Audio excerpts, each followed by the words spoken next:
You are listening.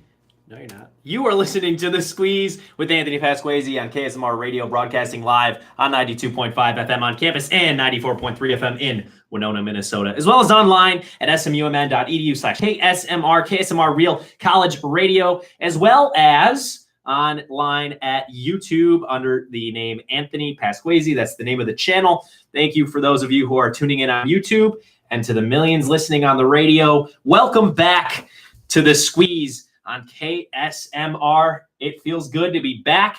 If you are watching the YouTube live stream, you notice that the chair next to me is empty. Well, looks like Alec Rude is really afraid of beats, and he decided not to show up today to cash in his bet. No, I'm just kidding. He has a tennis kind of practice retreat thing with his team somewhere in the woods of Wisconsin, so he couldn't be with us here today. But I do have a guest producer who is running a little bit late, which is, no worries. I get it. Sunday, college, makes sense. Colin Stair, who has been on the show before, will be joining us shortly as today's guest producer.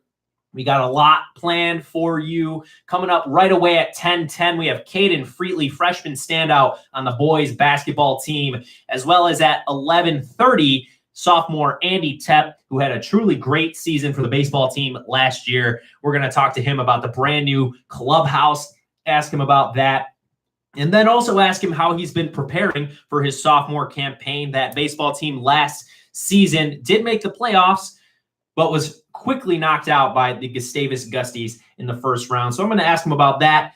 We got a lot of stuff planned. It's been, one of the perks about being off for maybe 5 weeks is that I'm going to have a lot to talk about. One of the headliners, of course, will be the NFL playoffs. And as we all know that I am a Bears fan, that one hurt. So we're going to talk about that. We're going to, I'm going to ask some questions kind of to myself, rhetorical devices. If Colin was here, I'd ask them to him, but we'll see how that goes. I have some serious questions that I myself will try to answer about that Bears game. But we are coming off of Christmas break. Christmas break went awesome for me. It was a week extra. I didn't come back for track camp, just some circumstances there that didn't allow me to do that. So I had a nice long break. And I went to a lot of grade school basketball games. I've talked about it before, but my sister Taya is in 7th grade. She plays in the 8th grade team. It's a pretty big deal. I know she's not listening right now because she's balling up. She's at a camp right now, but she's really fun to watch, and their team is pretty fun to watch. But something that wasn't fun to watch was the last game I went to. It was packed the gym night, kind of like a senior night kind of thing for the 8th graders. And I don't do this often. And I'm actually going to do it twice on the show today, so making me look like a hypocrite. But I don't do this often. The refs in that game, oh my. Those were two of the worst refs I've ever seen in my life. They reffed both the 7th and 8th grade games, so my sister got a nice, helping of these two refs. But these two refs did not even cross half court when the offense would dribble the ball up. So you'd have one guy leaning on the wall, nice and lazy, not doing his job. There was one point where the ball went out of bounds and the refs didn't even blow the whistle. The whole time my dad and I and my brother were just, we were practically heckling these poor guys, but they basically robbed the conference and these little girls and coaches of $35 or $70 that they make in the two games. It was ridiculous.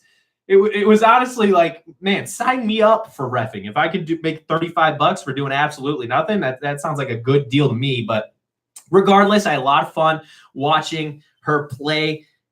I also saw St. Mary's basketball play over the break. They were at North Park University, as Colin is here to sit down. Better late than never. Right. I'm so sorry. No, it's all good. I understand. Things happen. So I went to North Park University to watch our Cardinals and Caden Freetley, who's coming in shortly. Caden actually had a 19-point game. That's his career high at North Park University. What was so special about this North Park game was that this was Coach Fano's former team. This was the team that he assistant coached for last season. So he had a lot of relationships with the coaches, with the players. And, it was almost like a kind of homecoming for Coach Fano. I know it meant a lot to him.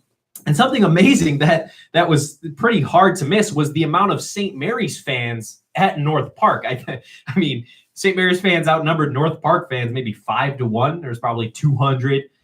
That might be an over-exaggeration, but there was about 200 St. Mary's fans there. And, it was fun to watch. I don't remember the final score exactly, but I'm pretty sure they won by 17 or so points. Sawyer Rosner had an awesome game, nearly a double-double. Eli Cave just the same. But Caden Freetley was the 4 for 5 shooting from 3 in that game. He had an awesome one, career high in a lot of categories, including a nice little block. We'll talk to him coming up in about 5 minutes.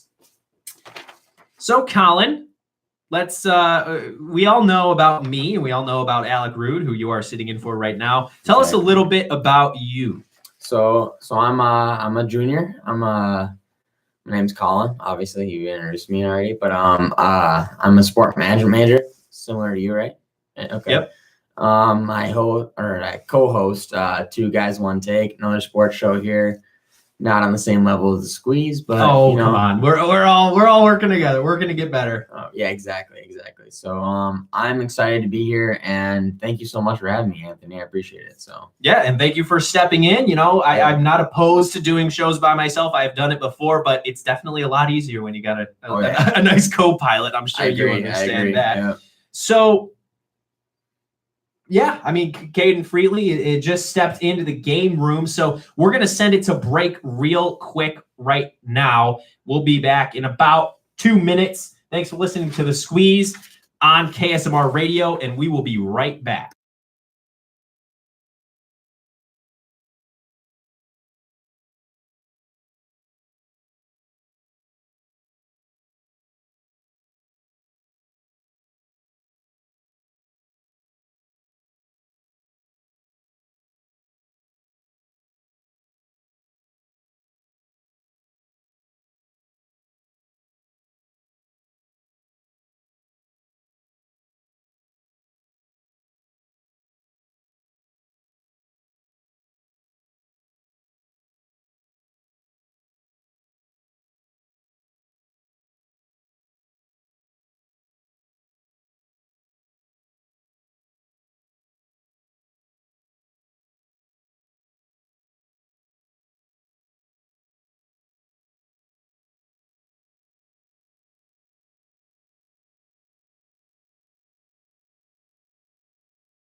You are listening to The Squeeze with Anthony Pasquesi on KSMR Radio, broadcasting live on 92.5 FM on campus and 94.3 FM in Winona, Minnesota, as well as online at smumn.edu/KSMR. KSMR, Real College Radio. For For those of you on the YouTube stream, you see that there's a new face here sitting in the chair next to me, and that is freshman basketball player Caden Freetley. Caden, thank you so much for being on the show. Cozy on up to that microphone. Well, hello. I'm just happy to be here. Okay, yeah, I'm happy to have you here. You are one of the best players on the team and averaging nearly 9 points, 5 rebounds per game.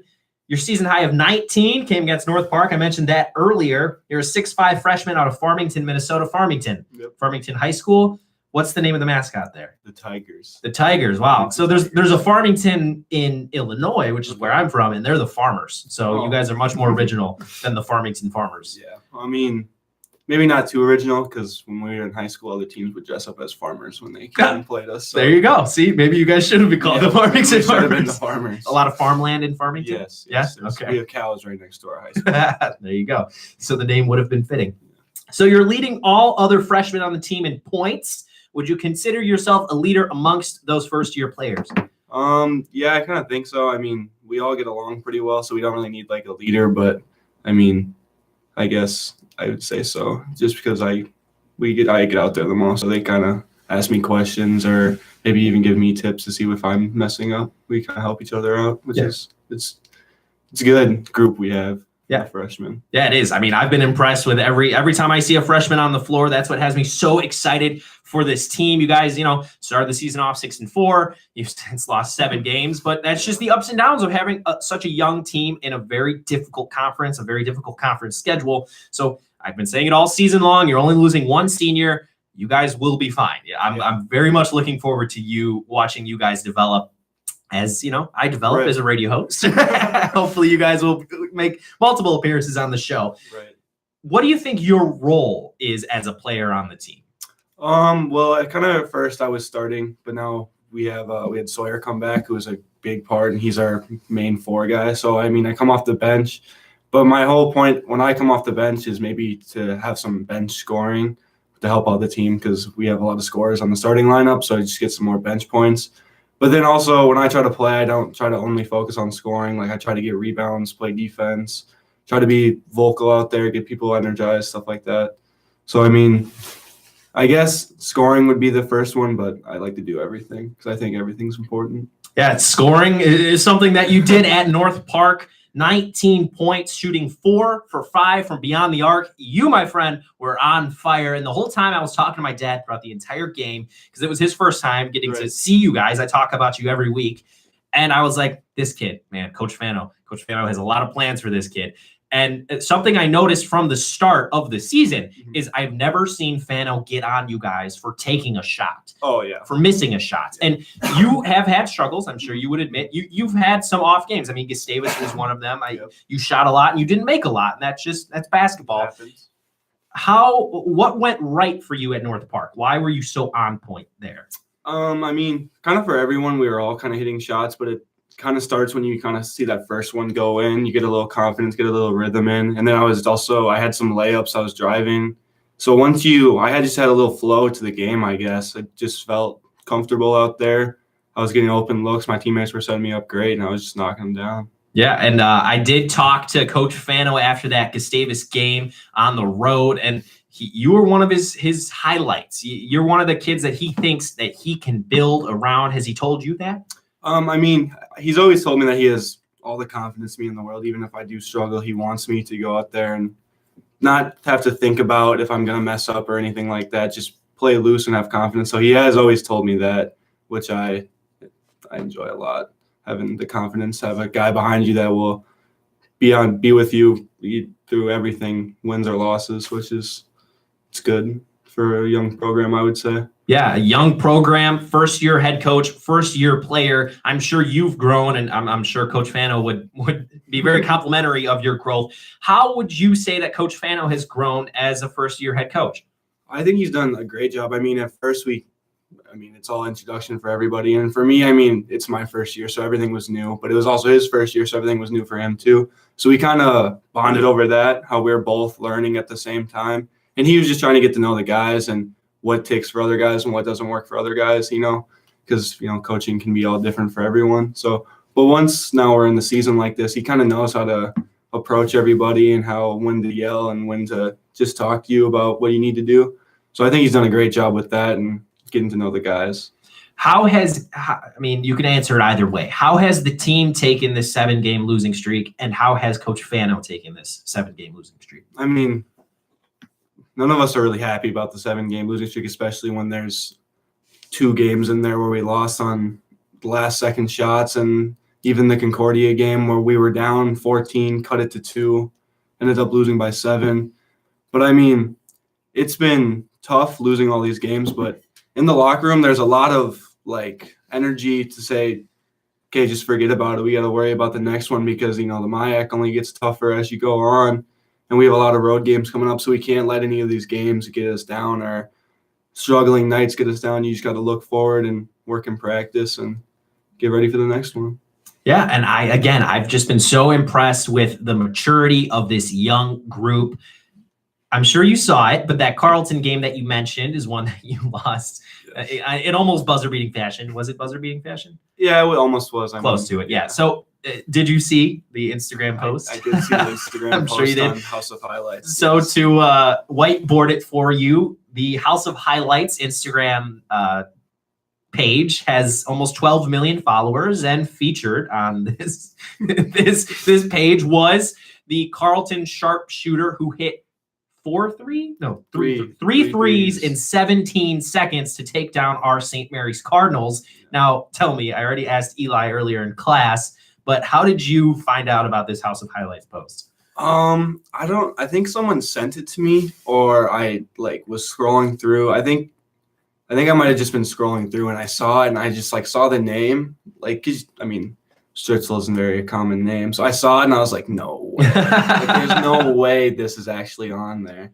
And of course it's got 200,000 likes and everyone's just going crazy. So, I mean, it was tough, but I mean, it's still kind of cool. Yeah, it's kind of cool. And I will say, SMU wasn't added. So, Yeah. So it wasn't too exposing. Yeah, it wasn't not too everyone bad. knows the information. I saw some comments saying this was a high school game or something. So not everyone exactly knows what's going on. But It's okay. We're on there for all the wrong reasons, but at least we're on there. There you go. So I asked Eli, and he said that the son of his coach from last year is who sent it to him. So that one had to hurt just a little bit.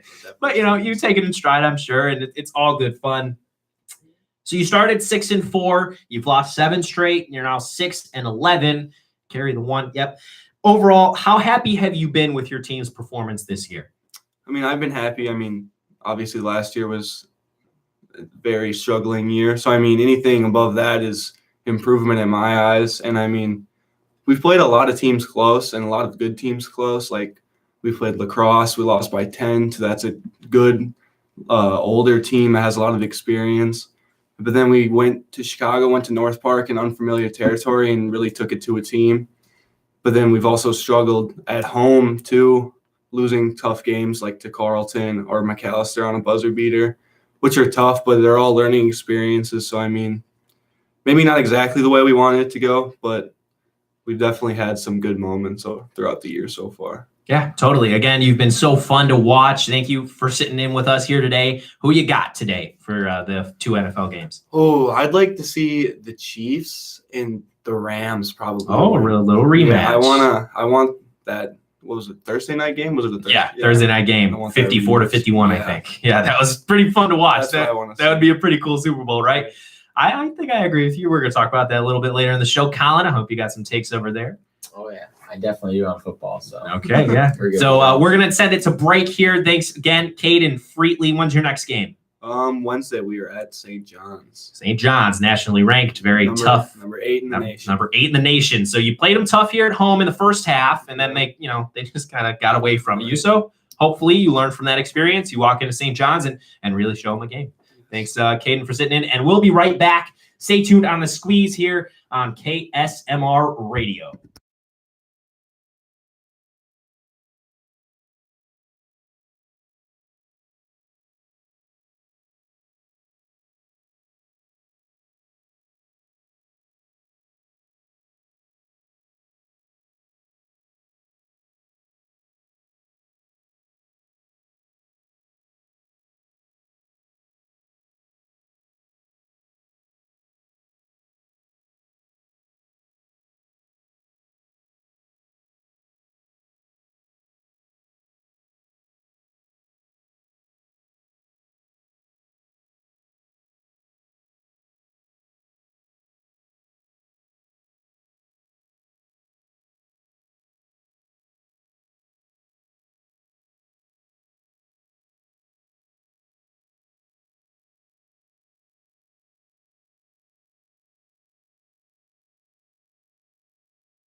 You are listening to The Squeeze with Anthony Pasquesi, produced for at least 1 week by Colin Stair.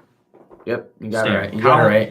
Yep. Colin Stair on KSMR Radio, broadcasting live on 92.5 and 94.3 FM in Winona, Minnesota, as well as online at smumn.edu/KSMR. KSMR Real College Radio. Thanks again to Caden Freetley for joining the show. That was some good stuff from a very talented freshman basketball player. So, we did change up the schedule a little bit. We went to break pretty early because I was a little overwhelmed with all the people coming into the studio. So we're going to go back to my break. I finished my break off with a nice NHL game. I was in the 300 section, almost the last row. But you know what? Hockey in person is hockey in person no matter where you sit. Absolutely. It was the Blackhawks and the Vegas Golden Knights. Vegas Golden Knights are in second place. The Blackhawks are not. They are they're out of the playoffs, most likely. They still have a chance. There's a little bit of a chance. There always is in hockey.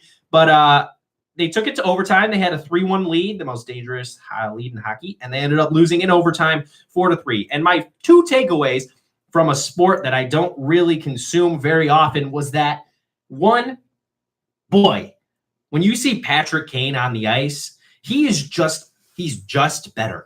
He is just better than every other hockey player that was playing on that day. And it is so obvious, it's ridiculous. And I'm sure you have an opinion. You've said before that you love Patrick Kane. I mean, what else can you say about him? He's just better. I mean, it's so amazing to watch him in his hands. Cause I don't feel like he's working harder than everyone else. He's really not. And he's just that much better than everyone else. And so, yeah, when you get a chance to watch him in person, I'm sure it's amazing just to see him out there, doing his thing, dangling around guys and making them miss, So, I mean, Patrick Kane, world-class talent. Tough year for the Hawks, but good year for Patrick Kane right now. I think he has 27 goals, and that's all. That's all of what he had last year already. So he's on pace to set himself up for a pretty good year. So, yeah. I mean, he's second in points in the NHL, I believe. And I've heard, again, I'm not much of a hockey consumer, so I'm pretty ignorant to any hockey opinions. But I've heard that if the Hawks do make the playoffs, which is very unlikely, that Patrick Kane has a good case for MVP this season. I mean, there's always a chance, So, Patrick Kane, he's won the Art Ross before, I think. It was a couple of years ago now. I think it was 2015 or whatever when they won the cup. But yeah, I mean, Patrick Kane, I can't say enough about the guy. He's lights out. He's amazing. He's a great player. And he's the reason that the Hawks, pretty much have a chance every night, I would say. So yeah, absolutely. He's the glue that holds them together. And the other, I said I was going to say two things about the game, but another thing that I noticed on the other side of the spectrum is just how slow Jonathan Toews, Duncan Keith, Brent C, just how slow that these guys are. Do you think that just has to do with playing so much playoff hockey? They age themselves dramatically? I think so.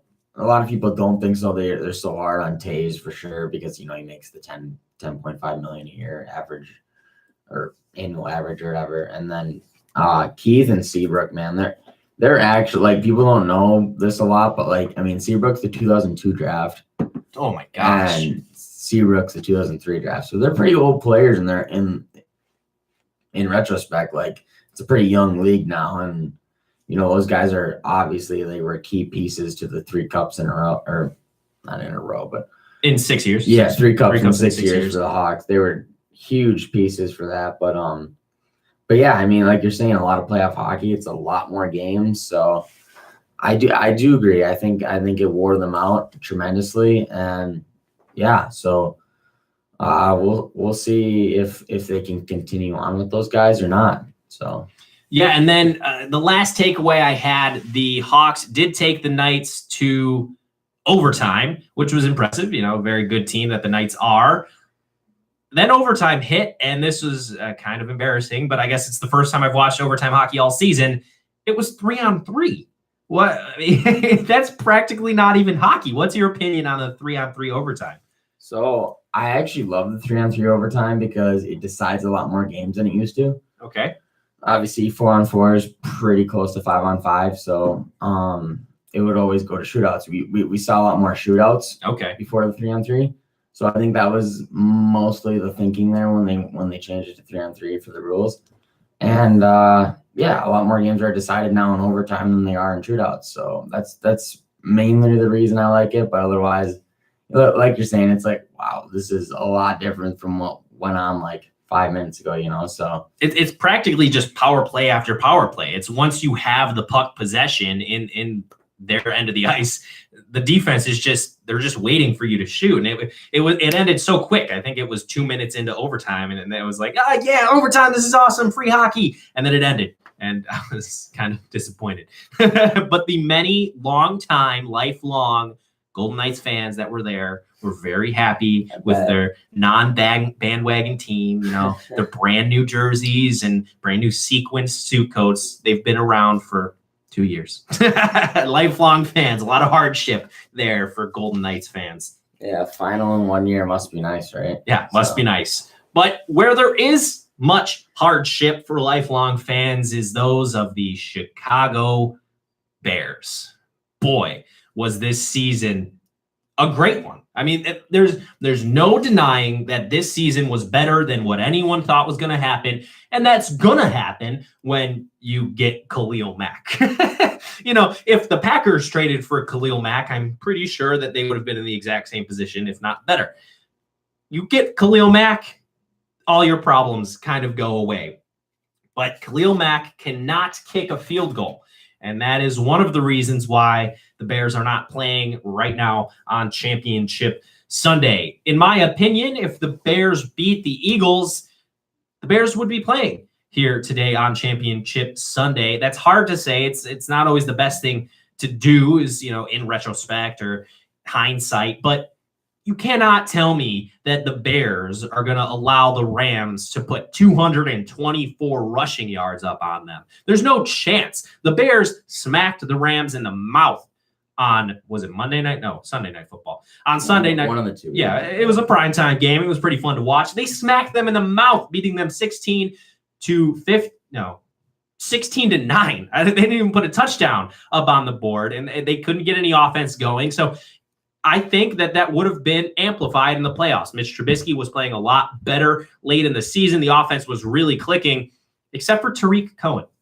In that playoff game, Tariq Cohen had 4 touches of the football. Arguably your best offensive player, the man who makes more plays than anybody else, the human joystick, touched the ball 4 times. 4 times. He had 3 receptions and 1 carry. This dude's a running back, and you didn't run him. Yeah, that's a problem. It's a question. It's one of my questions that I had. Matt Nagy, why? Why did Tariq Cohen not touch the ball? And Nagy discussed it, and he said, well, sometimes you're coaching a game and you're not thinking, oh, we need to get this guy the ball, or we need to get this guy the ball, and the game just doesn't flow in that direction. But gosh darn, he's your best player, and you didn't use it. And that might have been one of the reasons why it was left up to Cody Parkey to kick a 43-yard field goal. Not a single person in Chicago thought that he was going to make it. And then he missed. Double doink. And doink and a dong. Double doink. So then things broke out into madness in Chicago and Chicago sports radio and just Chicago conversation in general. People saying, Cody Parkey, we need to, get a mob going and go to his house and pitchfork and torch him.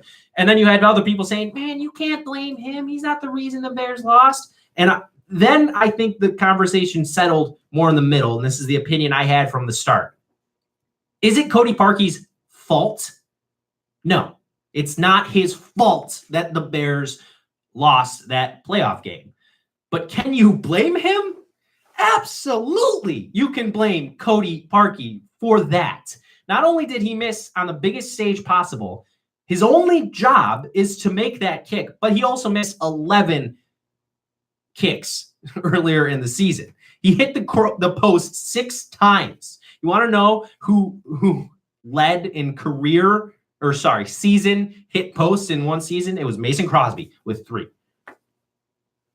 So before that, no one else had hit the post that many times, you're saying? Yeah, no, in a season. So he had 6. He hit the post 6 times. He doubled the NFL record. I believe I picked him up one week in fantasy, and it was like it was against that game against Detroit, and I was just looking at it, I was like, what is going on? Like, you're this close to hitting it and you're hitting the pipe. Like, come on, man. So, I mean, I feel for Cody Parkey because, back in 2015, there was a guy named Blair Walsh for the Vikings. Everyone knows. He was having a great year too. And for whatever reason, against the Seahawks, he just felt like missing a 23-yarder or whatever it was, wide left. And everyone remembers him for that. And then I feel like it ruined his career after that. He no longer has a job now. Played a year with the Seahawks, did not do well. Ironically, the team that obviously he missed against. But so yeah, I mean, and in the same moment, like, you can blame Cody Parkey for this loss because, like you said, it was his one job. That's all he has to do is kick a field goal, and he made it. He made it before the freeze. Yeah, of course. It's unfortunate. I mean, I would hate to be a kicker. Although I would look at it like that was my practice stroke, I guess. Yeah. But like you just made it. You told yourself you could make it. Just make it again. Yeah, I don't know what happened there. But, like, there was plenty of opportunities for the Bears to win that game without having to use Cody Parkey to win it. And, like, when I look back at that game for Blair Walsh, I think it was like, what, 10-9 or something like that. Anyway, like, the only points scored all day were from Blair Walsh kicking field goals. I think he made 3 field goals and then he missed the last one.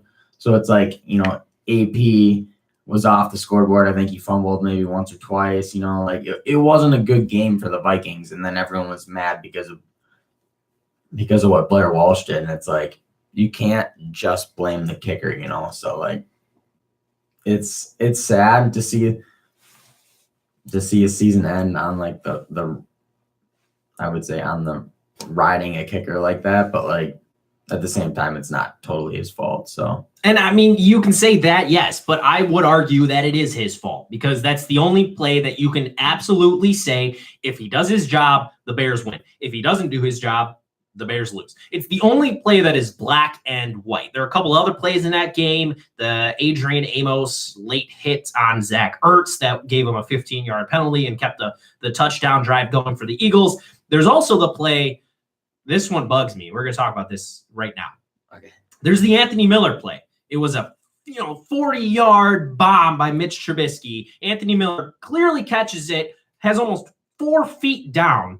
I mean, he takes 4 steps before going to the ground, and then the ball comes out. They call it an incomplete pass on the field. They go to review. They call it a fumble. So that means he caught the ball. But because no one recovered the football, it was a dead play. Right. So my question is, what is the point of replay if it is not to get the call correct?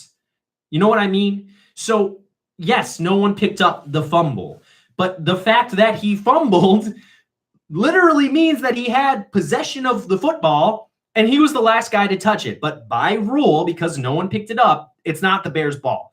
I understand that if it's called, an incomplete pass, if it's called a fumble on the field, no one picks it up. Well, then, it's tough. But he caught the ball. He caught the ball, and they took that away from him. They took that play away from him. So if the point of instant replay is not to get the call correct on the field, what is the point of instant replay? Yeah, that's one that I don't really know because, like you said, he caught the ball. He was inbounds. So, I mean, obviously instant replay, I think, like, checking, like, if he hit the pylon, if, like, it was, over the line on, like, those, like, 1-yard plays. That's where instant replay is very clutch. But, yeah, like you say there, the Anthony Miller one, I don't know. Like, sometimes refs just make bad calls. I don't blame instant replay. I blame the refs. Yeah, but sometimes refs make bad calls, and the instant replay was your chance to correct that bad call, And then they don't because they feel like they're like, oh my gosh, that was so bad. Or I don't know what's wrong there. You catch it, you run 3-4 yards or whatever, and then you fumble it and no one recovers. It goes out of bounds. Like, it should still be your ball. That's a good point. I actually hadn't even heard that. Like, if this exact play happened, Anthony Miller caught the ball, took 4 steps, which he did, and then fumbled the ball out of bounds, then technically it's the Bears football because he fumbled it out of bounds. But what is different from that and absolutely no one picking up the football? The possession of the football didn't change. It was still the Bears. It was still the Bears' ball because an Eagle never picked it up. It was still the Bears' ball. So why could we not move up the 40? Sorry, not we. I'm not on the team. Why could the Bears not move up 40 yards for a first down, and they would have been on the 13-yard line, and the whole game would have been different? So those are the gray plays that I think. I totally agree there. It's a mind blower, but yeah, it hurt him ultimately. So and then the definition of the rule is correct. They made the right move, but my question is, that doesn't mean that you got the call correct. Just because it's the right, just because you went by the letter of the law doesn't mean you got the call right. Anthony Miller caught the football and didn't get credit for catching the gosh darn football. The game was played out. This was perfect for the Bears. The defense looked awesome. Mitch played insanely well. 26 for 43 with 303 yards, a touchdown, and no interceptions. It was a low-scoring, winnable football game. You have the best defense, one of the best defenses in the history of NFL football since 1986, when DVOA became a statistic. Literally one of the top 5 defenses in the history of football. 85 Bears, baby. Yeah. This game epitomized the season. And now as a Bears fan, you cannot help but think that the defense will regress. Because from number 1, there's only one place to go, and that is down. Now, they do come back with 9 of their 11 starters for sure, and they might lock up those other 2. Roquan Smith gets another season in. Khalil Mack will still be Khalil Mack. But a knowledgeable, a reasonable Bears fan, or even just a reasonable NFL consumer, will assume that the Bears will regress defensively. But you know what? I think the offense is going to progress. I think that in the second year of a very complex, complicated offense, that Mitch Trubisky, the third-year quarterback, second year in the system, is going to make leaps and bounds. He's not going to be Patrick Mahomes. Patrick Mahomes is amazing. But you know what Patrick Mahomes has in his first season? This is his second season in the system. So I cannot help but assume that Mitch Trubisky, Matt Nagy, Tariq Cohen, Allen Robinson are going to have awesome seasons next year that will almost counterbalance the defensive regression. That's where I think is different from the Vikings. And as a Vikings fan, I'm sure you can talk about this with me, but Alec would probably jump down my throat, so I'm happy he's not here.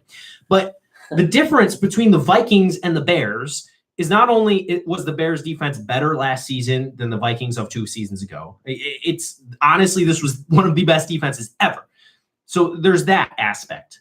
But also, you have continuity at the quarterback position. You have continuity at the offensive coordinator and head coaching positions. So I think the offense is going to take that next step forward that the Vikings couldn't, because the Vikings got a new quarterback, the Purple Jay Cutler. The Vikings got a new offensive coordinator halfway through the season. I love that, the Purple Jay Cutler. I can't take credit for it. Phil Rosenstein of the Chicago Tribune is I like that. Purple Jay Cutler. But he is, that. isn't he? Isn't he Purple Jay Cutler? I mean, on the sideline yelling at his best receiver. He's so close, So Purple Jay Cutler, and he's not great in clutch. Yeah, but so I mean, what do you think about that? Do you think that the Bears are going to look like the Vikings did this season and they're going to regress and they're not going to make the playoffs? Or do you think they're going to maintain their position in the NFC North? Well, Anthony, I definitely agree with you in that the defense will regress. It's so hard to be the number 1 defense every year in the NFL, I think. So that's a huge factor in it. Like you said, the Vikings, I think even last year they were the number 1 defense, but it's not in the cards every year to be that dominant. So yeah, I think the Bears defense will regress a little, but like you said, it's Mitch Trubisky's first year on offense with a more than talented, finally, receiving core and running back core. I'll tell you one thing, and a great coach of the year, Matt Nagy. I mean, you can't get much better than that. I agree. Yeah, what a turnaround for them. So. I will tell you one thing. I'm not going to draft Jordan Howard next year. Oh, absolutely not. So, as much as he's a good player, He doesn't fit in with this offense really. So yeah, I think they'll be better on offense than they were this year, but time will tell. So if Mitch Trubisky is for real or not, I mean, I think he is. But yeah, Anthony he had a breakout year. I know White. Kevin White. I don't think his option is going to be picked up. So he won't be a Bear next year. He'll probably be a Viking, and you know what? He's probably going to put 100 yards up on the Bears next season. Well, let's hope. But Allen Robinson. Hopefully he gets over his injuries and he'll be back. So all in all, I think the Bears are going to be a good team next year. One to be messing with, possibly NFC North champions again. We'll see. I think we'll see. So every fan of every team that has success, every Vikings fan at the beginning of the season was saying Super Bowl. Our one position that was kind of lax last season was the quarterback. We went out and signed the big fish, Kirk Cousins. And then it didn't work out. So I'm a little nervous to be the Bears fan who's all high and mighty up on his team saying that, yeah, we're going to win the NFC North for the next 5 years. But I kind of think it. I kind of feel like the Bears are real.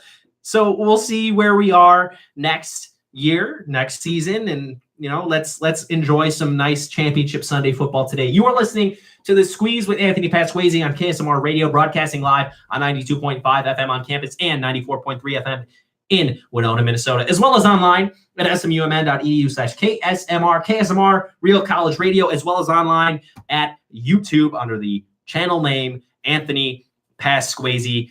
I always tell people that that's the channel name, and then they give me a blank stare, and I just think to myself, there's no chance you can spell my last name.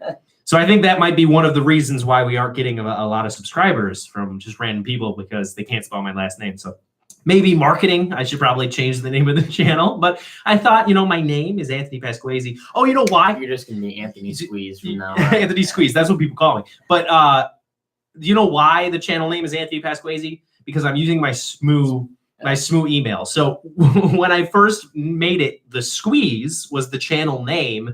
That was my email. So on the database of the SMU email, you couldn't find Anthony Pasquazi. You could only find the Squeeze. So I was emailing Mayo and emailing my coach and under the name The Squeeze. So I felt like that might not be very good for my professional life. I'm going to continue using this email. Agreed. So that is why, everybody, my channel name is Anthony Pasquazi. See, I knew there was a reason. It might hinder my growth as a channel, but hopefully it won't hurt me professionally going by The Squeeze. So we're going to keep it rolling. This is a pretty long segment or section without a commercial break, but I really want to talk about the girls and boys basketball team. So we just talked to Caden. Who do you want to hear from first? Colin, I did a little bit of a write-up on both. Do you want to hear about the boys basketball team or the girls basketball team first? Well, for sure the girls basketball team, because they hit that pretty sweet buzzer beater against Concordia, I think, this week. So then let's go. So yeah, let's check in on the girls basketball team here at St. Mary's. This team is currently 10-7 and 6-4 in conference, which puts them tied for third place with Bethel, Gustavus, and St. Ben's. If the playoffs ended today, they would be the last team in based off of tiebreakers and such. But the season doesn't end today. 2 of their next 3 home games are against those teams. They are tied with games against Ben's and Gustavus. So make sure you make your way out to those games to support your Cardinals. They're going to need it if they're going to make the playoffs. Maybe they might even get home court advantage if they win these 2 games coming up. So make sure you're out there, make sure you're loud, and you're rooting on your Cardinals. Of their last 8 games remaining, 5 are against opponents above 500. So it is a tough road to get to the playoffs, but I have a feeling that they will get there for the 5th year in a row, I do believe. Scoring leaders for the Cardinals, Brandy Blattner, 13.7. That's 8th in the MIAC. Freshman Brooklyn Paulson, 12.1. That's 18th in the MIAC. She's also 8th in 3-point percentage. So, Lex Huseman steps out and Brooklyn Paulson steps in with the 3-point sharpshooting. Exactly. Rachel Yeah. Kettle, 7.3 points per game. Rebounding leaders, Brandy Blattner, 8.2, fourth in the MIAC. So she's a little bit down from her career totals of averaging a double-double. But that is pretty unsustainable, just as being the number one defense is. So I still think an all MIAC kind of year, probably not all American for her senior season, but still some good stuff from Brandy Blattner. That's fourth in the MIAC in rebounding. Rachel Kettle, 6.9, 10th in the MIAC in rebounding. We talk about it all the time, Alec and I. Who is the most exciting team on campus? And most of the time, that team is the women's basketball team. Well, yeah, I totally agree, Anthony. You know, you got your two-time or two-sport All-American Brandy Blattner leading the way. Yeah, every year I feel like they have a really good shot to obviously make the playoffs, make some noise, but you know it's hard to get that W against like a St. Thomas or a St. Ben's is pretty good. Yep, St. Ben's and Gustavus, you said. and Gustavus. Yep. So yeah, I mean, if they can get over that hump, you know, like they're a really, really, really good team. Yeah, you know, they're consistent year in, year out. They have usually a winning record, I would say. So it'll be interesting to see after this season how good they are without Brandy Blattner, because she's a dynamic player for sure. And yeah, I hope they keep it rolling. That win, I know, excited a lot of people the other night with the last second buzzer beater. So yeah, good. It's good to see, you know, St. Mary's team's thriving this year. So Yeah, and you asked the question, Brandy Blattner, who's going to step in and replace her? How can you replace an All-American? And I will argue that sophomore Rachel Kettle will be that person to replace Brandy. As I said, she's third on the team in scoring and second in rebounding. So without Brandy taking those shots and taking all those boards, I think Rachel Kettle will rise, step right into that position, and really be the star player for this team over the next 2 seasons. And then, like I said, Lex Huseman left. She was one of their best, she was one of their best players last season, one of the best 3-point sharpshooters in the MIAC. And hey, Brooklyn Paulson stepped right up. That's what recruiting can do. And this team has sustained success even with their first-year head coach this season. So very exciting to see them play. And make sure you make your way out to St. Mary's Gym whenever you see that they have a home game. So from a very prosperous team to one that is less so, we heard from Caden Freetley earlier in the show, the men's basketball team. They're 6-11, 2-10 in conference on a 7-game losing streak. The only way they could make the playoffs would be to win out of their next 8. A tall task, as they have one remaining game against the Tommies, Royals, Augies, Olies, and Johnnies, the conference's top 5 teams. So they're facing a gauntlet. Hopefully they can get a couple of those wins. From the start, I had relatively low expectations for this team. I knew it was going to be tough coming back from a single win season the year before. However, under new head coach Joe Fano and with a cast of new freshman faces, this team came out swinging. Yes, they have fallen off, but they are only going to be losing one player to graduation, Bradley Hill, who was averaging 5 points per game this season.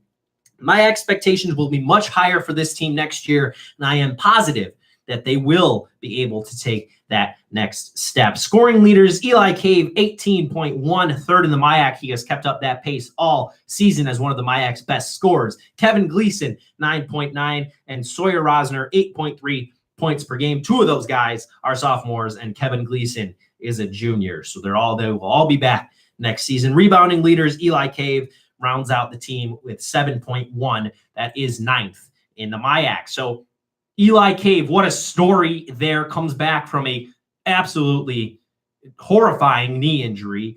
We talked to him earlier in the season. He tore his ACL, MCL, everything in his knee. He also, I believe, I think it's a PCL. and his Right. literally every cartilage in his knee he tore.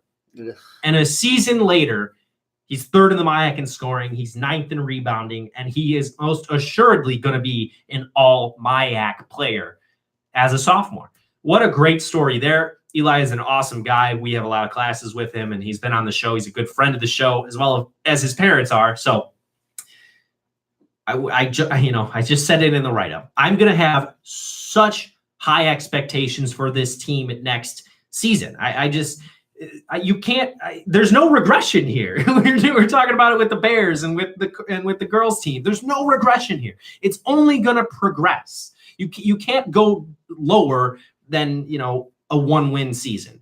They're only 2-10 in conference. It's hard to be worse than that next season. And these guys are just getting older. They're getting stronger. They're getting bigger. They're getting better. And Coach Fano, this is his first year head coaching, and he broke the stigma of St. Mary's teams not being able to win in conference. And they won on the road at Gustavus. This program is turning around. I see it happening before our eyes. And it's really exciting to be able to follow them and talk about them and talk with them. So, again, they might not be doing it this season, but make sure when they are at home that you go out there and you cheer these guys on, because they're working hard to defend the St. Mary's name, the St. Mary's Cardinals name. And they want to do it in front of fans. And it's not too often that there are very many fans out there. Yeah, so I mean, obviously the 7-game losing streak is tough for the Cardinals right now, especially those like that Carleton and McAllister game where arguably they should have put it home, they should have won. But I also know that it's really tough for them right now because I think it's Kareem Bello and Jacob Bailey are out for the semester, so it's it's tougher than it usually was. It's people like that, like Caden Freetley is getting more time than he probably expected this year, just because they're both sophomores, I believe, Jacob Bailey and yes, they are. Yeah. So like those guys that usually see a lot of time are not able to play this semester. So, it's a little bit of a learning curve for all those new guys. Like you said, they're only graduating one senior. So it's very encouraging because next year they'll be back. They'll probably be stronger than this year even. And I mean, 6-11 compared to 26 or whatever last year. I mean, so it's a little bit better record than, and the fact that they're not getting blown out every game, they're in most games that they play in the MIAC. It's good to see from Cardinal basketball. So I've been to a game and it was very enjoyable. The Concordia win, it was good. It was good to see those guys thriving out there on the court. And so I'm excited for the future. It's a little bit of a building year, and I think Coach Fano knows that as well. So, and this year probably isn't the year, but so they're building. It's a process. Joel Embiid, trust the process. So, it's good to see for the Cardinals. So and you said it, but I've talked to Coach Fano, and he said multiple times that coming in, he didn't necessarily understand the situation as well as he does now. And he started out by really getting on his guys when they weren't succeeding and when they weren't doing well. And that message changed from yelling and screaming at his players to one of, hey, look at how much you guys have done already. Let's keep it going.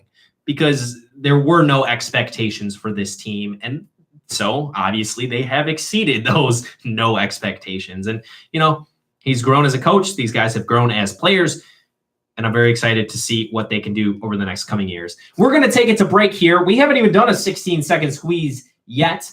507-457-1615 is the phone number. You guys thought maybe that I was getting cheap with the T-shirts and I wasn't going to give them away anymore. 507-457-1615 is the phone number. You guys know how the 16-second squeeze works. Call in, join a trivia game, and if you have the greatest margin of victory over the course of the show, you win the squeeze T-shirt. 507-457-1615 is the phone number, and we will be right back. Thank you for listening. Keep it up.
You are listening to The Squeeze with Anthony Pasquazi on KSMR Radio, broadcasting live on 92.5 FM on campus and 94.3 FM in Winona, Minnesota, as well as online at smumn.edu/KSMR. KSMR, Real College Radio.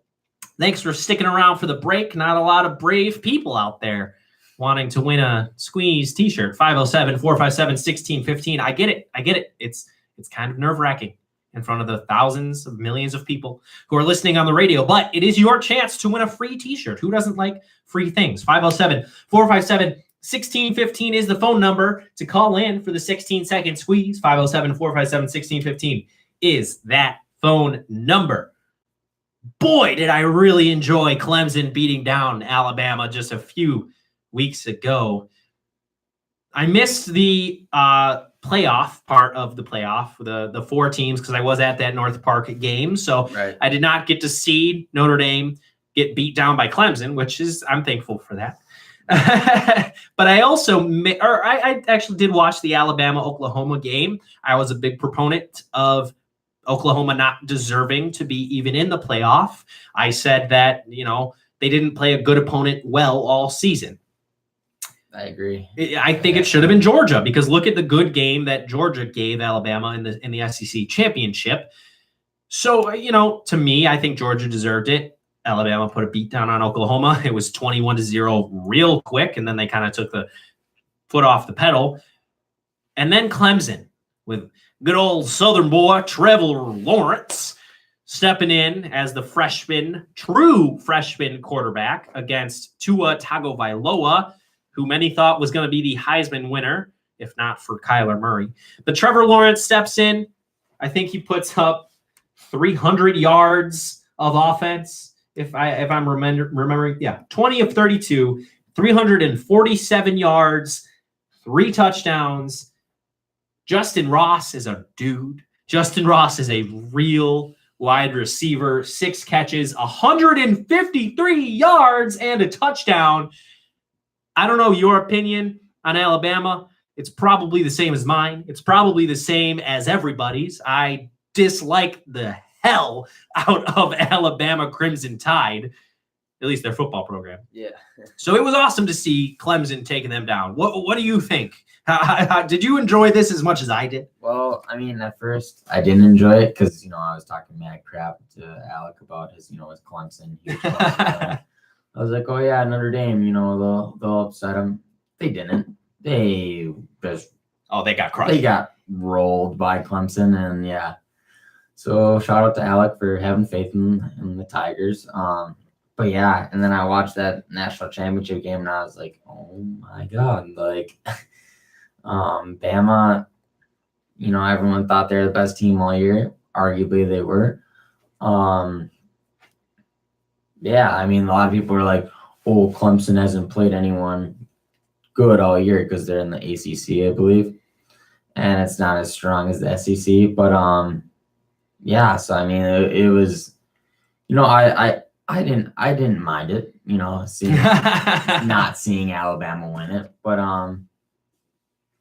yeah, it was good to see Clemson. Obviously, they're going to lose a lot this year to the draft.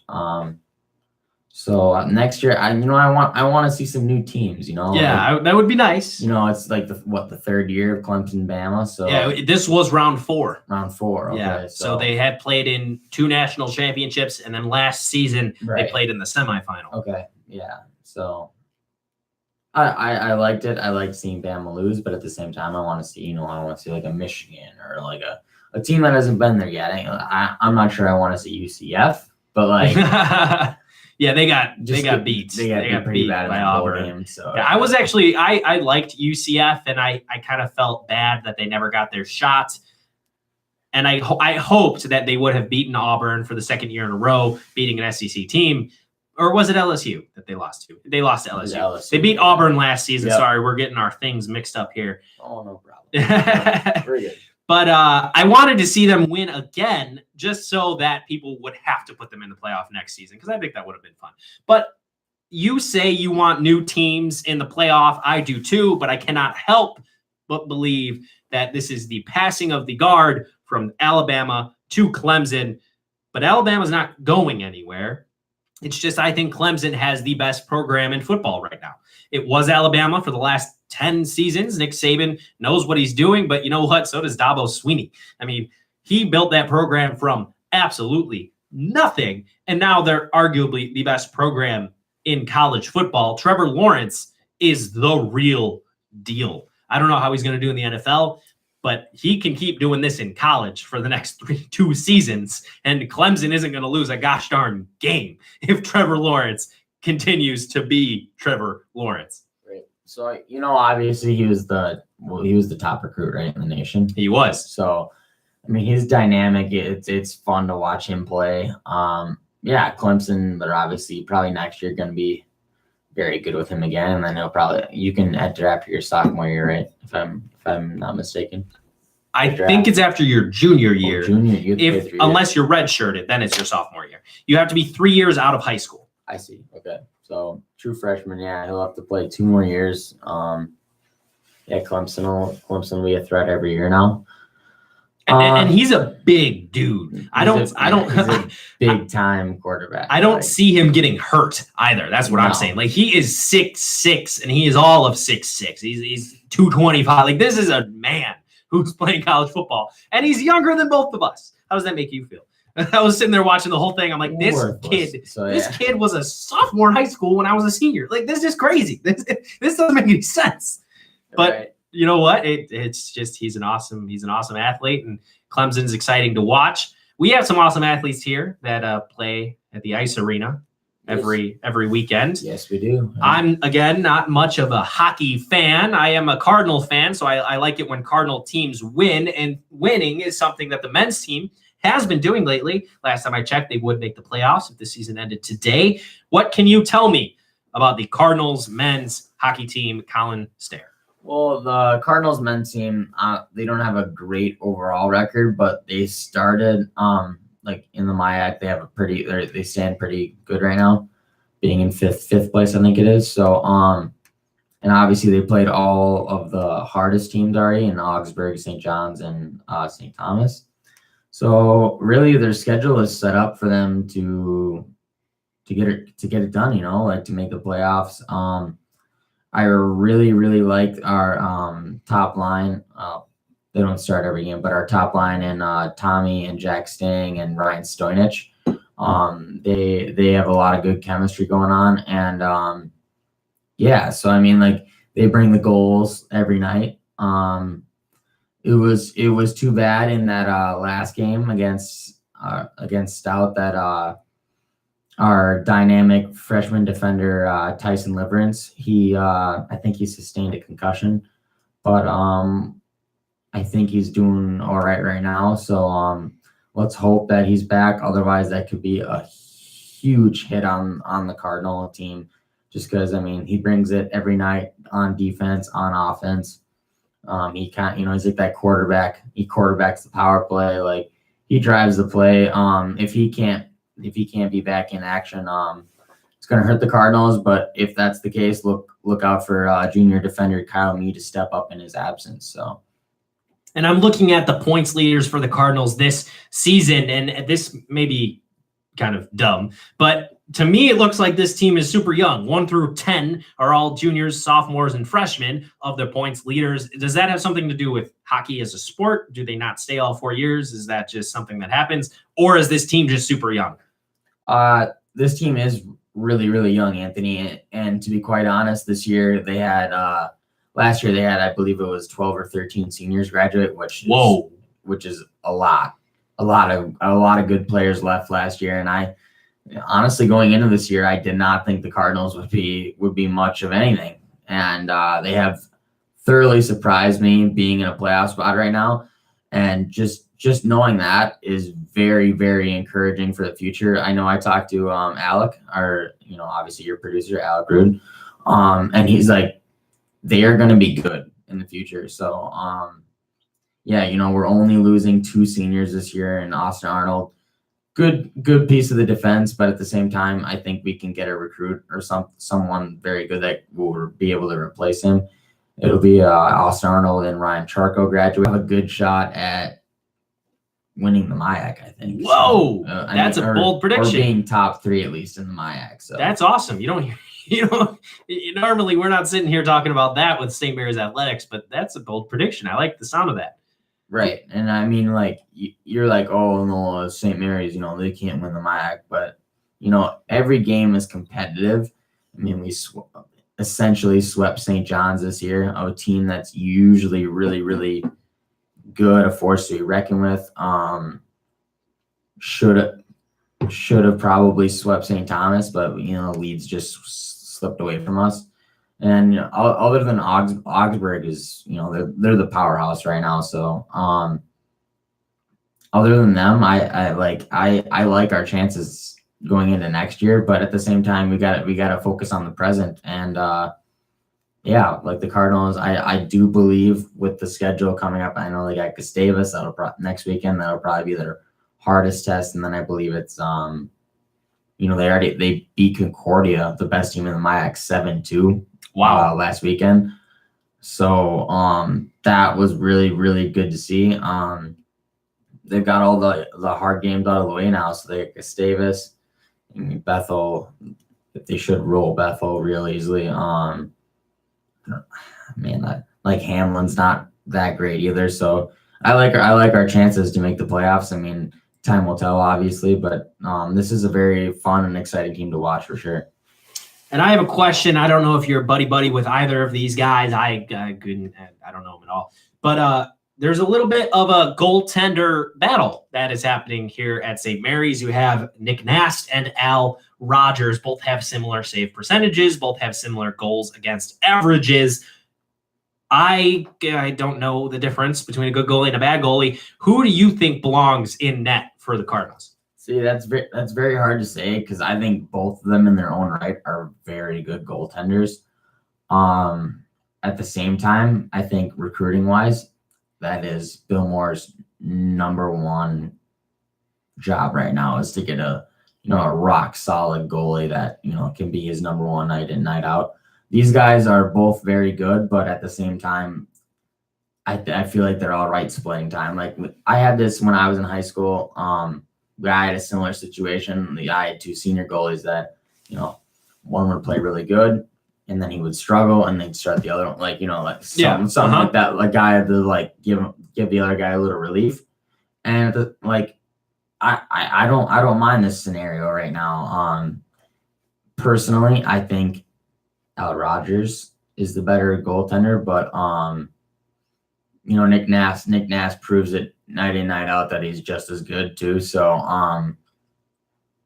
so I mean, I think Bill Moore he's probably gonna roll the tandem as long as he can, unless someone steps up and takes that number one job. So so they are opponents have a goal against average of 2.6 against the Cardinals and a save percentage of .907, while the Cardinals are giving up 3.06 goals a game with a 9 save percentage. So very similar, but opposing goaltenders have been better this season. Does that have a little bit to do with the fact that they are splitting time? It's hard for them to get into a rhythm. Do you think there's anything to that? I definitely think so. I know I was informed the first semester that by actually our a player on the team, the third string goalie, he informed me that it was going to be a tandem system where it was, Nick Nast starts night 1 and then it's Al Rogers night 2 or vice versa. So I do think maybe not having that consistency might hurt us a little bit, but at the same time, they've both given us a chance to win every game every night. So I wouldn't say it's hurt the Cardinals, but it's nice to have that one guy to rely on, knowing that your main guy is going to give you the chance to win every night. So and you say that's a recruiting. I think that's why it's his number one recruiting job to get that guy. So an old green dot on the scouting report whiteboard there in Bill Moore's war room, I'm sure. From the men to the women, another team that is very borderline close to making the playoffs. Do you know how many teams make the playoffs on the women's side? I believe it's 5 as well, or Okay. it might be 6 because St. Kate's obviously is. Yeah. You know, So there in are the mix, there are so. 10 women's teams, and Yep. right now the St. Mary's Cardinals are in 6th place. So if there are 6 teams that make the playoffs, they would make the playoffs and have to go up against St. Thomas, who are 9-0-1 in conference and 15-0-1 overall. Cardinals have a record of 3-5-2, 6-7-4 overall. What can you tell me about this women's team this season? Well, obviously, yesterday I attended the women's game. They played a great game against St. Kate's, winning 1-0. Jordan Keeley, freshman goaltender, played out of her mind. We have very good goaltending when it comes to that. Man, like the girls, sometimes they lack scoring, but at the same time, we have very good defense, I would say. So as long as they can keep the puck out of their own net, they have a chance. Yeah. So. And another story of the top 10 points leaders on the team, majority of them are underclassmen. Courtney Mosier is at the top of that list with 2 goals and 8 assists on the season. She's only a sophomore forward. And as you said, the goaltenders, both Keeley and Ziakis, are in the top 5 in saves this season, in save percentages this season. And Ziakis is in the top 5 in goals against average. Exactly. Yeah. So I would say, like, even not discrediting the current goaltenders, but Ashley Corcoran, I feel like she really started that that expectation of awesome goaltending night in, night out. Unfortunately, she is unable to finish the season this year due to injury, but she's brought these 2 Keeley's a freshman and Ziakis is a sophomore. She brought these young goaltenders along really well. I felt that Courtney Mosier had a great game yesterday. She was out there working her butt off every shift, making things happen. Unfortunately, she didn't hit the score sheet, but we left that to I believe she made the All MIAC team. Natalie Ryan, she's our best defender. She's out there. She's solid every night. She was the only one to put away a goal yesterday. So as long as they can play good defense, it's discouraging to say that I think they've tied like 3 of their last 5 games or something like that. But at least they're getting a point, So like they're not giving up on the game. They're in every game. So yeah, I think as long as they establish that, they have a very good chance of going to the playoff. So again, that's 2 playoff teams, 2 playoff hopefuls that we will not be seeing here at St. Mary's Ice Arena because they will be away for those playoff games. But hopefully we can get a little caravan out there, watch some playoff hockey. It'd be fun to see the Cardinals achieve on that level. Brian Sisson, first-year athletic director, has a little bit to do with that success. He's a great guy. And we always talk about it. That could almost be the slogan for the Squeeze. Things are looking up. That's all I ever say about St. Mary's athletics, but I honestly believe it. 507-457-1615 is the phone number.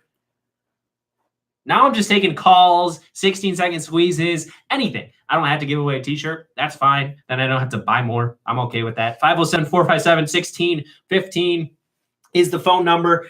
Sports opinions, 16-second squeezes, anything you want. We have Andy Tepp coming in to talk baseball, the new clubhouse, in 10 minutes. And right after this break, I think we're going to go into a little bit of a conversation about Kareem Hunt and his possibilities of becoming a NFL running back yet again. 507-457-1615 is the phone number. Let us know what you think, or if you want to win a t-shirt, things are looking pretty good for you right now because you'd be the only contestant. 507-457-1615. Thanks for listening. Stay tuned, and we will be right back.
You are listening to The Squeeze with Anthony Pasquazi, today produced by Colin Stair on KSMR Radio, broadcasting live on 92.5 FM on campus and 94.3 FM in Winona, Minnesota, as well as online at smumn.edu/KSMR, KSMR Real College Radio. That's the one thing I find myself talking way too quickly on, because I know exactly what I'm saying. I'm just reading, and I just, it's good for a radio host to talk quickly, but You're good at it. well, thank you. Yeah. Sometimes I feel like I'm slurring my words, but that's okay.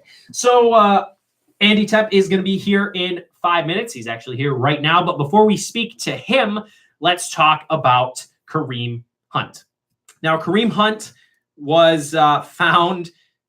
There was a video of him beating a woman in a hotel. Essentially. Not a woman that he knows. It wasn't domestic violence, and there is a difference there. This was just pure violence. This was just assault that Kareem Hunt committed. He's had a history of this in the past. He's been placed on the commissioner's exempt list, and he was dropped by the Kansas City Chiefs. Now, there are a lot of questions circling around of if the Bears, among others, should have interest in Kareem Hunt. Kareem Hunt was the NFL rushing leader last season. He's a phenomenal athlete with a troubled past and with a history of assaults on his resume, which is not, it's not something to be dealt with lightly. And it's a good conversation. Now, I don't know your opinion. My opinion is he deserves a second chance, but there's a big but there, and he has to go through rehab. He has to go through therapy. He has to prove that he can be an NFL player again. You can't just, suspension's up and he's a player, because what happens if he does it again? I mean, then is he blackballed from the league and he's done? There isn't a clear punishment for these guys, but I think the clear punishment should be that you have to go to rehab. You have to get therapy. You have to make the steps towards, rehabilitating yourself. And if he does that, then personally, I would have a bit of a problem rooting for him as a Chicago Bear, but I'm not opposed to him being a Chicago Bear. It's not going to stop me from rooting for the team. Yeah, I agree. I do believe that Kareem Hunt deserves a second chance for sure. It was a tough scenario. Once there's a video, it's a tough look for you, I feel like. Mm-hmm. So, he shoved a girl, and then the kicking part was probably the worst of it. Although knowing the situation, I believe the woman used the N-word on him. And that is a big part of the story. Yeah. And that's what's different between this and domestic violence. Domestic violence is seedy, and it's absolutely, you cannot, there's nothing redeemable about domestic violence. And I think anybody who is a serial domestic abuser should have a long path to becoming, retaining their job. But in this case, Kareem Hunt is just an angry dude who can't control his anger and beats people sometimes. So for sure, he lost his cool. Shouldn't have done it. I do believe because of this, though, he deserves a second chance. And I mean, this altered the Chiefs season a lot, I think, because just like with him, they were unstoppable. Besides maybe like the Tom Brady game where they lost, but or the Patriots game, not the. You could call it the Tom Brady game. Tom That's Brady fine. game. I mean, Tom Brady is the Patriots. They're synonymous. It's They're okay. synonymous. But like other than that, like man, they were. I mean, they still are. They're still in it. They're on the track to being Super Bowl champions. But with Kareem Hunt, they were a lot better. It was a lot more likely. I believe Spencer Ware now is the running back. So, they don't have quite as an effective weapon back there now. But yeah, I mean, be it with the Bears, I know it's been talked about a lot. Might be tough for Chicago fans to see, and obviously knowing like the Addison Russell situation, having to let him go because of domestic abuse against his girlfriend. Like, and that's it would probably be hard for Chicago fans to welcome him with open arms, but at the same time, he's a very, very talented running back. So, we'll see. I do think he'll be signed before next season, though. Absolutely. So, yeah. And he will have to serve a punishment, as Addison Russell is serving a 30 30-game suspension that will, or no, 60-game suspension that is retroactive to a couple weeks before the end of the season last year. I believe it's 42 games this season that he will miss for the Chicago Cubs. But after that, he will be reinstated. Hopefully he's rehabilitated and he goes through therapy, like I said before, and he's on the path towards recovery, because this is a serial problem. It's a serial issue that he's going through. Now, the Cubs have not gotten rid of him yet, and I don't think the Cubs will get rid of him, because as sad as it is to say, he is an asset. He is a shortstop in the MLB, a shortstop that was very highly competitive in his freshman season. So you can't just drop him. You can't just drop relations with him and get nothing for him. Hopefully, this is my hope, is that the guy who I don't like plays very well in 20 games as a Cub, 30 games as a Cub until the All-Star break or whatever. I was going to say, then I know you're a huge advocate of getting him out of town. And then they could trade him as soon as possible. So, because it's not realistic to say, cut him. You cannot do that. It's also unrealistic to say, just trade him for a D prospect. Well, what's the point of trading him? It's not the Cubs' fault. It's not. It's not the Cubs' fault that this happened. So they just need to do what they can to maintain their assets. And if Addison Russell comes back and he apologizes for his mistakes and he truly means it and he recovers, then I think he can still be a Chicago Cub. And I think it's the same for Kareem Hunt. Andy Tepp, if you can hear me over there in the hallway, come on in. You're joining us here on The Squeeze. Thank you so much for coming in. A little on-air live intro right here. But Andy Tepp has not yet been on The Squeeze, but a couple of his teammates were on it last season. Last season was a great one for the Cardinals baseball team and a great one for Andy Tepp. Andy Tepp, sophomore outfielder, Stevens Point, Wisconsin. You batted .344, .413, and .430 with 1 home run and 11 RBIs. As well as a .957 fielding percentage with only 2 errors. I'm sure you probably know all these numbers already, but the people don't.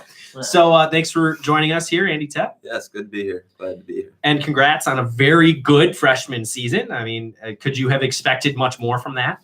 No, it was a really good experience. I think going into the season, I really was not sure what to expect. But getting thrown in there down in Florida, it was a really good experience, getting a couple at-bats. Lucky enough to get a couple hits and then get some real game experience. So yeah, and how did you you always hear about the adjustment from college to pros or from minors to pros. How was that adjustment from high school to college? It's D3, but still I assume there is a big difference. Right. I think it was a big preparation thing. High school was kind of you just went to the practices, went to the games and kind of got the job done. But I think it was a big preparation thing. Just putting extra time in, getting the job done, and then translating that onto the field. So, last year the team went 19-17, 13-7 in conference, but you were bounced from the playoffs in 1 game against Gustavus. What did that early exit teach you guys? I really think it just taught us that you can't take anything for granted. I mean, going in there, we were facing first it was a changed playoffs, so there was no double elimination with the play-in game. Mm-hmm. But really taking that and kind of translating that into this season, that can't take anything for granted. I mean, they were the lowest seeded team in the playoffs, so I think we kind of went in saying we swept these guys or went 1-1 against them in the regular season. But I think we really kind of took it for granted and just going with the intensity that we needed to. And was that playoff change, was that due to weather? Is that what I remember? Yeah, yep. It was with the snow. So the 3 through 6 seeds, there was a play-in game for each of them, and then it turned to double elimination. Okay. So. And you are from Wisconsin, so I'm sure you're used to, snowy weather in the spring and cold weather in the spring. But was it hard to get into a rhythm with all the weather that was occurring last season? It was definitely a little different. Being from Wisconsin, yeah, we had some snow delays and rain delays with games, but it wasn't a huge change, but it wasn't terrible getting into a rhythm. I think it was actually kind of nice playing, however, all of our conference games in a matter of 2-3 weeks. Mm-hmm. So it was kind of a grind, but I think it was a good experience. Yeah, and I'm a big fan. I run track, so I'm not a baseball player. But if there was any sport that I wish I was really good at, it would be baseball, because Right, baseball yeah. to me is just the most fun sport in the world. I love watching it. I went to a lot of the games last year, and I'm excited to go to some more this year. What have you been doing in this off season to prepare for opening day? I think it's a lot of the mental side. Coming from high school and into college, it was definitely a jump. Better pitchers, better fielders, just a step above high school. But the mental side, just kind of keeping your head steady in big situations, not letting it get ahead of yourself. So I think that was definitely the biggest preparation side as far as this year. And you had a couple senior leaders on the team last season, but not too many. You lost some key pieces, but what did you learn from guys like Jake Berry and Seegers? Make sure you make the most out of your 4 years. And the 1 year that I've been at school, it feels like I've been here for a month. It's crazy how fast it goes by, and it's a blink of the eye, and it's going to be 4 years that's done. So really just not taking it for granted, making the most out of it, and going out there every day and competing. And I believe you're an RA, is that correct? Yep. So you're an RA, you're a student, and you're an athlete. So Mhm. are you ready for the rigors that are going to occur in the second semester when you really start practicing twice a day, every day, and you have Right. games? How are you Yeah. going to deal with all that? I think it'll be tough. I mean, I really have a lot of people that are rooting for me and making sure that they're not making my schedule too tough. But I think just making sure that my time management's on point, and kind of just making sure that I have everything laid out, not getting lost. And I don't think it'll be too bad. Okay, yeah, sounds good. I mean, what were you a little bit nervous coming into the year? With adding this whole new job, basically. I mean, it's Right. practically a Yeah. full-time job at times. Were you nervous about that? I was a little nervous. I thought the time was going to be a little bit more than it actually is. So that was kind of nice getting to school and learning that it's not a 9 to 5 job technically. But I think it was just nice to come to school and have all the people, coaches, hall directors, all that kind of stuff that are trying to make it easy on me. So the reason that I have a baseball player in the dead of winter is because of what just happened a couple days ago. You guys were introduced to your brand new state-of-the-art, amazing $700,000 clubhouse, Right. which is called Pudge's Place, after the man who donated the majority of the money. What does it mean to you to have something like that? It's really it's awesome. It shows all of the alumni, especially Mark Weisenberger, the lead donor, coming together to make a great facility for the team that kind of got them through college and that they were able to enjoy. So it's really awesome just to see all the alumni, the coaches, how everyone worked together, all the generosity, and it's an awesome place. I'm amazed by it.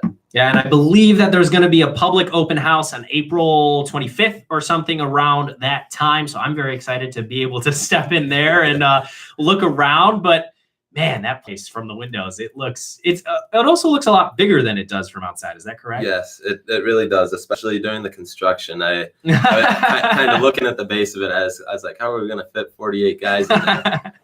But just kind of seeing the inside, it's state of the art, everything. It's truly amazing. It's awesome. You're the every other team is jealous of you guys. I'm sure you've heard. Yes, I'm sure you've heard at least a I've couple heard. jokes. Yes. Yeah, but hey, you know what?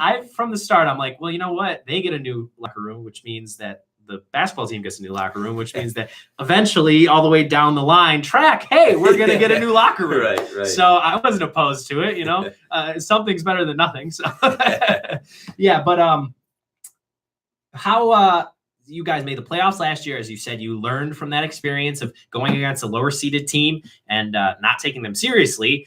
What can we expect from you guys this season? It's hard to tell, not getting any true practices in, but losing those couple key seniors, I think there are going to be guys that step into positions, take leadership roles on the team. I can't say anything as far as record or anything, but I think we have a solid squad to go out and get some wins for us. Yeah, I'm very excited to watch you guys. I'm sure you're excited as well. Who would you say, this is a question that you hear about a lot of baseball guys because you want to find out who's the most interesting guy in that clubhouse? Anybody? The most interesting guy. Like who's a guy that you would want me to interview so that you could find something new about him? I would have to say Matthew Pichowski. Matthew Pichowski. Yes, Okay. Yes, he's number 29. He's a good guy, very interesting. But yeah, I think that'd be a good one. Did you write that down, producer? did you know? Oh, I know Pi. Okay, well, He's a good I'll guy. make sure to Yeah. send the invite during baseball season. Thank you so much, Andy Tepp, for coming in. We're going to send it to break right here. Stay tuned. You're listening to The Squeeze on KSMR Radio. We'll be right back. 507-457-1615. Looks like the first caller who does the 16-second squeeze is going to be the winner of the T-shirt. 507-457-1615. Thanks for listening, and stay tuned.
You are listening to The Squeeze with Anthony Pasquazi on KSMR Radio, broadcasting live on 92.5 FM on campus and 94.3 FM in Winona, Minnesota. Translator K232CZ, 94.3 FM in Winona, Minnesota. I forgot to say that all show long. As well as online at smumn.edu/KSMR. KSMR Real College Radio, 507-457-1615 is the phone number. If only I could remember like things in school as well as I remember that thing that I say You're pretty good at that. so You're very really good at that. often. Yeah, 507. so, yeah. I memorize my phone number, my mom's, dad's, home, and the KSMR phone number. I have 5 phone numbers in my head. So I don't know if that's impressive or sad. 5 is probably more than you. How many phone numbers do you have in your head? Maybe 3. Exact. See, that's what I'm saying. I'm above average with my 5, and one of them is a radio station. So 507-457-1615. We've done this one time before with Alec Rude. We had a holiday draft. Drafting is kind of a fun thing. It's a good vehicle for conversation and debate. So that is what Colin and I are going to do right now. It won't be a holiday draft. Colin, what are we doing? We are doing an actor draft. An actor draft. A 4-round actor draft. Now, you being the guest producer, I'm going to not let you see my draft board, but I'm going to let you pick first. We are going to do serpentine rounds. So, it'll go 1-2 and then 2-1 and then 1-2. Yep. So I like your first pick because I saw it on your draft board, Okay. unfortunately, but I'm not going to take it. Yes. So you're good. My first pick is, the man, the myth, the legend, Leo.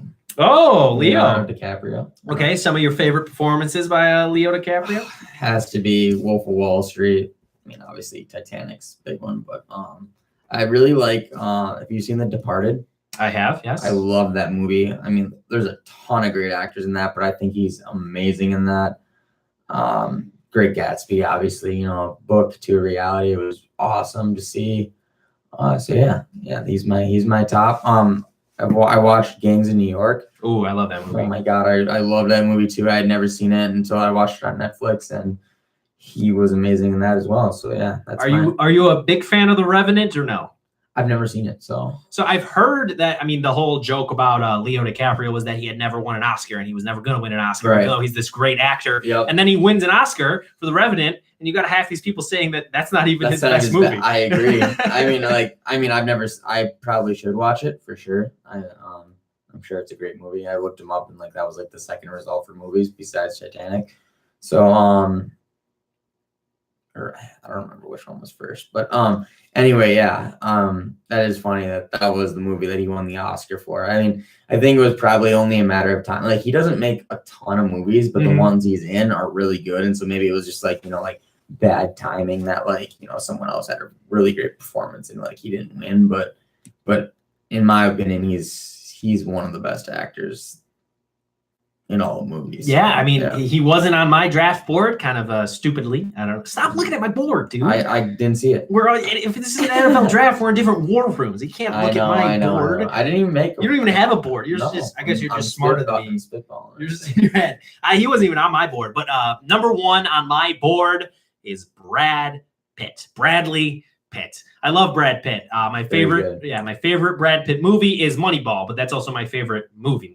So obviously, my favorite actor in my favorite movie. It's just a whole bunch of goodness happening there in Moneyball. I also love him in Inglourious Basterds. That's an awesome movie.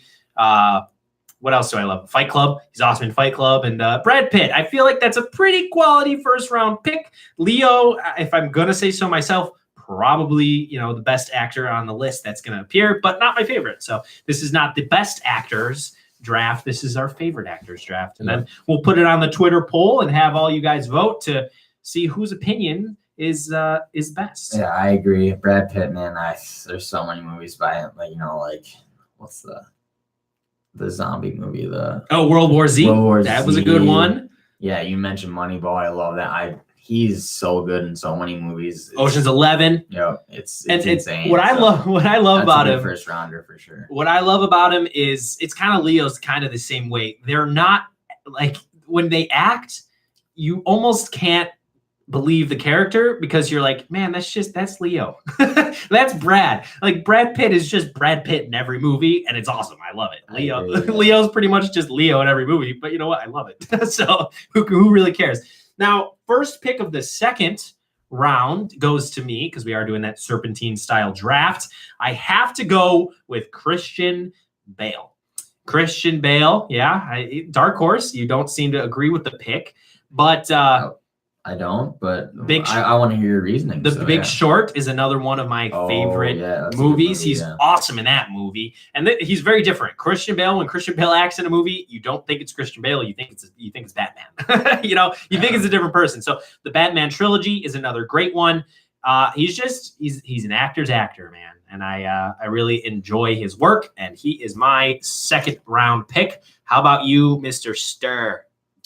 So for my second round pick, I am gonna go with Bradley Cooper Ooh, because I really like him as an actor. He's he's something else. Whether it be American Sniper, loved that movie. Also recently saw what's it called? Jeez, this is bad. The one with Lady Gaga in it. Stars A Born. Star is Born. I loved him in that movie. I thought he played that character perfectly. And he's been in a lot of great movies as well. Hangover. The Hangover. Silver for sure. Linings Playbook. Yep. Have you I seen? just watched that actually, and I Netflix put it on loved that Netflix. movie. They put it on Netflix recently.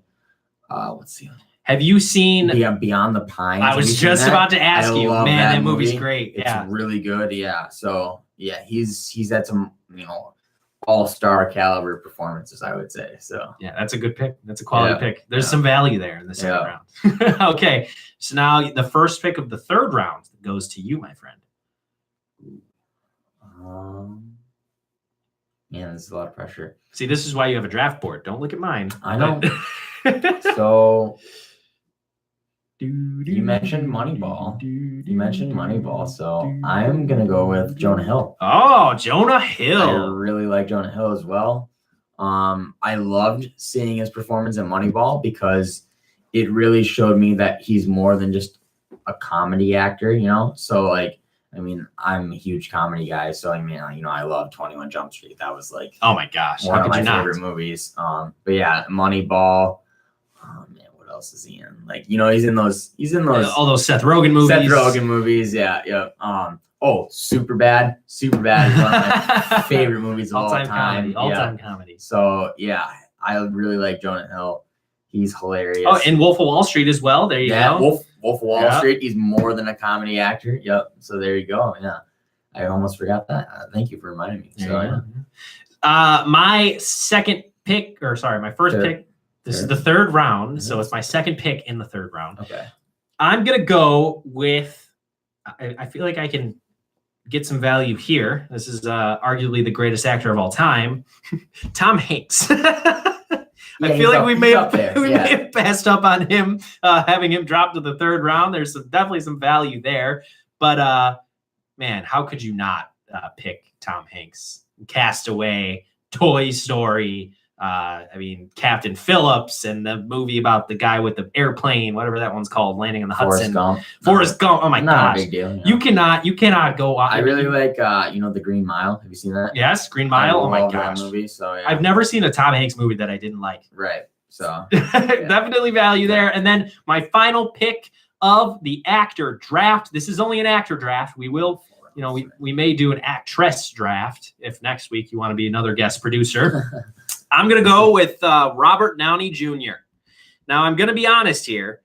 Robert Downey Jr., the only movies that I've really remembered or seen him in are, what's that? The old 80s movie. The old 80s movie with the computer-generated woman. Oh, no, what's it called? Okay, I can't remember that, but he's in that movie. Terminator? No. Oh, okay, I didn't. No, I mean, it's like that's a computer-generated man. So It's like a chick flick or something. I don't know. It's old. It's in the 80s. And then our Iron Man. I mean, how could you not pass up Iron Man? That's really the role that I've seen him in most often. That's the role that he's most known for. And Robert Downey Jr., definitely a good pick in the fourth round. Colin, round us out here. Who's your final pick in the actor draft? Well, geez, man, this is tough because there's so many good actors out there. I think I'm gonna go with Tom Cruise just because his Ooh. his longevity and everything. Longevity. We're talking like baseball Hall of Fame. He's up there. Top Gun, all-time favorite movie, just about. Very good there. I mean, he's how many Mission Impossibles are there now? Gosh. Like 7. Doesn't that kind of I don't know. detract from his resume? He's got so many of those gosh darn movies. A little and bit. not all of but- them are but great. He was really good in the 80s. I also love Jerry Maguire. So, Oh, okay. you Yeah, know, great movie. Or is that the name of the movie? Jerry Maguire? Yeah. Yeah, okay. Yeah. I knew that was his name, but like, Show me the money. yeah, show me the money. The sports agent. We both get a good laugh out of that just because we're interested in that kind of field. So yeah, I really like Tom Cruise. I feel like Tom Cruise had an early peak. He really did. I And think so. I feel like he's in the yeah, like now, like since the 2000s, it's been like steady decline. I feel like kind of. But hey, you know what? There's the peak war. It's in baseball. It's not all about longevity. There's the 7-year peak, and Yeah. I'd say he's had one of the best 7-year peaks in acting history. So Yeah. there we go. Leo DiCaprio, Bradley Cooper, Jonah Hill, and Tom Cruise for Colin. And I got Brad Pitt, Christian Bale, Tom Hanks, and Robert Downey Jr. 507-457-1615 is the phone number. We have 6 minutes left until we have to get out of here. Colin, again, thank you so much for sitting in for Alec Rude, who is really just afraid of eating beets, and that's the only reason that he's not here. Thanks for sitting in for him. Thank you so much to Caden Freetley, who was great earlier in the show. And then also thank you to Andy Tepp, who, I don't know. I think they both very quality interviews. They're both really Yeah. nice guys. Yeah, And especially for underclassmen, they're more than willing to share what they think about their teams. So I liked it. Yeah, yeah, good. it was good, yeah. I enjoyed it. It's always good when we enjoy what we're doing, Yeah. because then hopefully you guys can enjoy what we're doing a little bit more. If we're out of it, then you guys probably aren't going to enjoy it at all. But okay. Earlier in the offseason for the MLB, I said that I was very confident that the Cubs were going to sign Bryce Harper. I also said that I think Bryce Harper is overrated. I've been quoted saying that before. But the more I look at it, and I guess this could just be because I know it's not going to happen. The more I look at it, the more I think to myself, the Cubs don't need Bryce Harper. They don't. They just plainly don't. They need help in the bullpen, and unless their starting rotation that is very old stays healthy, then they're going to need another starting pitcher. But they have still one of the best, the absolute best position player cores in baseball. I agree. I mean, I don't know if I would go as far as calling Bryce Harper overrated. I But think he's overrated. If you're going to give him I mean, $300 million, I the think money, he's the money overrated. wise, he might be a little bit overrated. But the problem with the Cubs is they've got that Jason Hayward contract you love. So Yeah, I don't mind Jason Hayward. Obviously, he's and not worth obviously the that's contract. his But position is right field, I believe. So I mean, it's gonna be hard to move that and get Bryce Harper at the same time. You knock the starting rotation, but so at the same time, I mean, I'm a Twins fan. We got nothing, so I like what you guys have. and you do look at that Cubs starting rotation, and if I that, wanted you Darvish real bad. yeah, I remember that. Yeah. If we were watching baseball 7 years ago, this would be the best rotation in the history of baseball. Peak John Lester, peak Yu Darvish, peak Cole Hamels. I mean, it would be amazing. Of course, Hendricks and Quintana would be babies.